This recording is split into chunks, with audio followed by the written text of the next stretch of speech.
সেদিন গিয়েছিলাম কলকাতা, হাওড়া থেকে বাস ধরে নিয়েছি, একটু বড় বাজার যাব বলে একটু দরকার ছিল। এই যে আমি আর রিম্পু বসে বসে বাসে মানে দেখছি কে কী করছে আর কি। আর যতবারই আমরা এই মানে সিনিয়র সিটিজেন, তারপরে দুজনের যেখানেই চাপি না কেন ওই তুলে দেয়, দুজনকে আলাদা করে দেয়, এবারেও তাই করেছিল। আর এই যে গিয়েছিলাম, এই যে এই একটা প্যালেসে, মানে এই যে দেখতে পাচ্ছি একটা রাজবাড়ি টাইপের দেখতে, এখানে কাজটা বেসিক্যালি আমাদের ছিল। তো কাজ মিটিয়ে আমরা স্প্ল্যানেড যাব বলে রেডি হয়ে এই যে মেট্রো ধরলাম।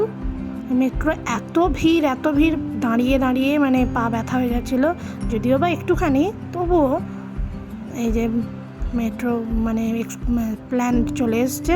এবার আমরা নামবো।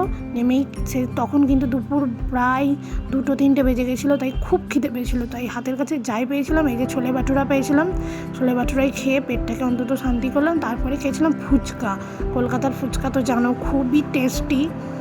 তারপরে আমাদের কেনাকাটা করে এই যে যেটা মানে গঙ্গার তলা দিয়ে গ্রিন লাইন, সেখানে আমরা চেপে হাওড়ায় উঠবো, তাই জন্য দাঁড়িয়ে আছি। যে গ্রিন লাইনের মেট্রো আসছে, এত ভিড় কি বলবো। তো এইটুকুই ছিল আমাদের ব্লগটা। ভালো লাগলে লাইক করে দেবে, টাটা।